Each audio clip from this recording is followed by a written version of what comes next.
किसी भी शायर की ज़िंदगी जो होती है उसके बहुत सारे पहलू होते हैं, लेकिन फैज़ की जिस तरह की ज़िंदगी थी ना, बहुत ही कॉम्प्लेक्स ज़िंदगी थी, मुश्किल ज़िंदगी भी थी। उन्होंने जो भी उनके ख़यालात थे वो हमेशा वक्त से आगे थे और ज़माना जो था उसके लिए हमेशा मुश्किल था कि उनका साथ दे। लेकिन मुश्किल ज़िंदगी के साथ साथ एक बहुत भरपूर भी ज़िंदगी थी। जेल काटी, जिला वतन रहे, पाकिस्तान टाइम्स शुरू किया, रोज़ अखबार शुरू किया, तो बहुत सारे पहलू थे। एक दफ़ा उन्होंने मुझे कहा था, मैंने कोई काम 5 साल से ज़्यादा नहीं किया, हर चीज़ 5 साल की, जेल भी 5 साल ही काटी। लेकिन मैंने उनसे कहा, लेकिन आपने शायरी तो सारी उम्र की। तो उन्होंने कहा कि हाँ, शायरी मैंने सारी उम्र की। और फैज़ को तो मरे देखें अब कितने साल हो गए, तो फैज़ क्यों जिंदा है? पूछने की बात है, सोचने की बात है।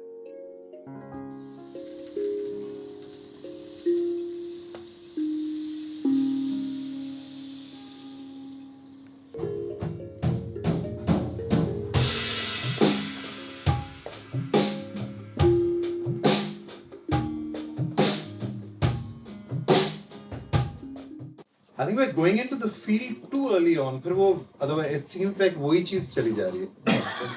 थोड़ा सा late लेके आते हैं beat को. बिल्कुल सही. There's a driving pattern that जो मन्नू भाई is playing pump, which sounds very nice. one पास से double है. We can. हाँ, because तीन गिटार बज रहे हैं. जी. One can double it. One can do. देखिए, ये जेल के ज़माने की गज़ल है। हैदराबाद जेल में वो थे, आपसे कहीं घर से दूर, और वो एक जुदाई का मौसम। और उस ज़माने में तो रेल का सफ़र बहुत लंबा होता था। हैदराबाद जाने के लिए एक रात रास्ते में लगती थी। मेरी माँ हमेशा हम दोनों को साथ नहीं लेके जा सकती थी, इतने पैसे नहीं होते थे, तो अकेली जाती थी। फिर 6 महीने के बाद हमारी बारी आती थी कि भी हम भी जाएंगे बस में।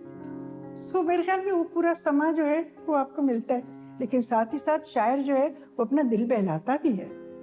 इस नज़र में देखें क्या क्या चीज़ें याद करते हैं अपने दिल बहलाने को, क्या क्या तरीके निकालते हैं। वो चीज़ें याद करने जिनसे आपकी ज़िंदगी ज़्यादा सहल हो सकती है। आए कुछ अब्र।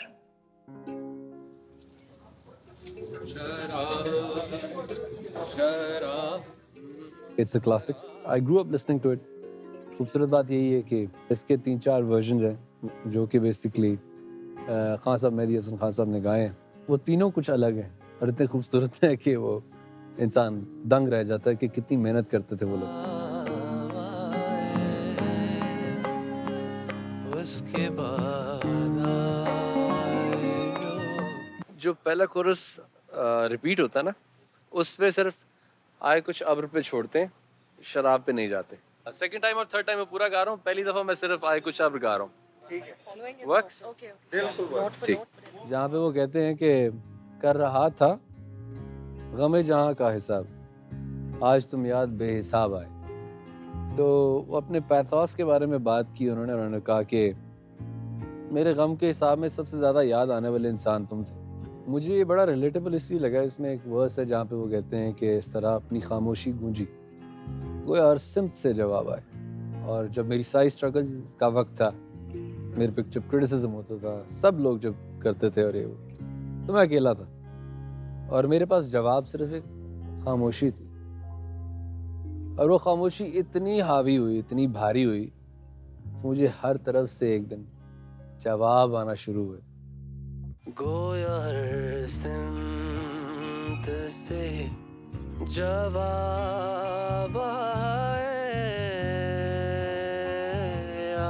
कुछ अब्र कुछ शराब आए। मेरे ख्याल में सुरूर जो है उसके कई तरीके हैं, और मेरे ख्याल में आजकल की जनरेशन जो है वो खूब जानती है कि ज़िंदगी में सुरूर कैसे पैदा किया जाए।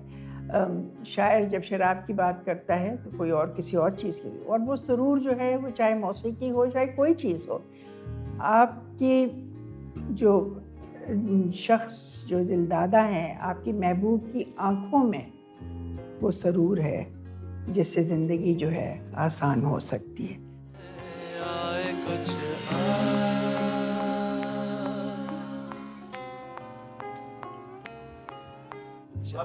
ठीक है, आए कुछ और पे छोड़ दें। आपने उनकी दीवी तालीम, उनका शौक, उनका ज़ौक आगे भी तो लोगों तक पहुंचाना है, या वहीं रहेगा वो?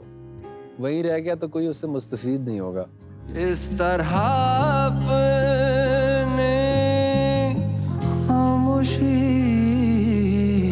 गूंजी गोया सिंध से जवाब आए कुछ अब कुछ शराब आए। फैज़ साहब के लिखने का तरीका बड़ा मुनफरिद है। हमारे कच्चे दिमाग उनकी शायरी को इतनी सही तरीके से इंटरप्रेट नहीं कर पाते। It's a beautiful piece, as I said, it's a classic and I loved it.